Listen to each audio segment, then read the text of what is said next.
refused to pay the amount they demanded, they went out of the house. Omar Yar and I made a very quick decision to leave. I was ready, but somehow Omar Yar was a bit slow to get ready. While I was standing outside waiting for him, 2 Somali men and 1 Mozambican man arrived.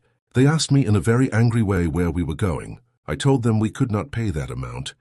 Immediately, Omar Yare came out and we started to leave. One of the Somali men, the older one, began threatening us. We told him there was nothing he could do. He then told the Mozambican man to catch us. At that moment, we picked up stones. The man was physically strong, but when he saw us holding stones, he became afraid. While the Somali man stood there insulting us, we walked away. We kept walking without really knowing where we were going. All we wanted was to find a mosque. Luckily, we saw some Indian children playing, wearing Islamic clothes. We felt relieved and greeted them. We asked where the mosque was, and they showed us the direction.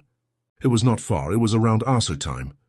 When we reached the mosque, we found a group of Tablighi Jamaat members who had come from South Africa. We talked with them and prayed Maghrib together. We also prayed Isha. We wanted to sleep in the mosque and leave early in the morning, but they told us we were not allowed to sleep there. There was a misunderstanding because in Somalia, people are allowed to sleep in mosques, but here it was not allowed. The Indian brothers discussed among themselves for a while. Then they introduced us to a black Muslim man who had a car. He took us to another mosque that had a special place for sleeping. We slept there, and after the Fajr prayer in the morning, we left. We started looking for information on how to get to South Africa. Later, we found a small bus and boarded it. The bus took us to the border between Mozambique and South Africa at Rissano Garcia. Immediately, we were arrested by the Mozambican police. We told them that we were traveling to South Africa. They told us to go back because we had no legal documents. They were actually kind to us and warned us, saying that if we tried to cross illegally, it would be very dangerous because there were lions in the area. When we heard the word lions, we became very scared. We decided to turn back and return to Maputo. So we went back to Maputo. The next day, we started looking for people who take money and help others cross the border illegally. We found some local men. They asked us for a facilitation fee, but at first we refused. They then told us clearly, if you don't pay, we won't take you. We had no choice, so we paid them $100. We waited the whole day while they gathered many people. In the late afternoon, around Maghrib time, they finally took us. After walking for some time, they stopped in a very isolated place and told everyone to sit down. A short while later, they separated me and Omar Yar from the others and took us to a small house where 2 elderly men were sitting. The elders questioned us. Where are you from and where are you going? We told them everything, that we were trying to go to South Africa.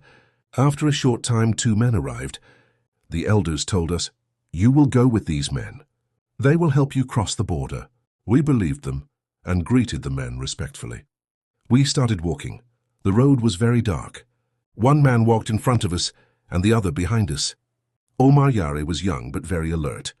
He whispered to me, these men are soldiers. I asked him how he knew. He said, their behavior looks like soldiers. Before we even finished that conversation, we reached a slightly lit area. That's when we clearly saw that the man walking in front of us was carrying a pistol. I immediately told Omar Yar, you're right. Soon after, we reached a small building. As soon as I saw it, I realized it was the same place where we had been arrested the previous day. At that moment, a senior officer came out, clearly just woken from sleep. He recognized us immediately. He pointed at us in shock. Even though we didn't understand Portuguese, we clearly understood what he meant. You are the ones I released yesterday. That's when we realized we had been trapped. Our money was gone and we were arrested again. It was shocking. Fortunately, the officer was kind.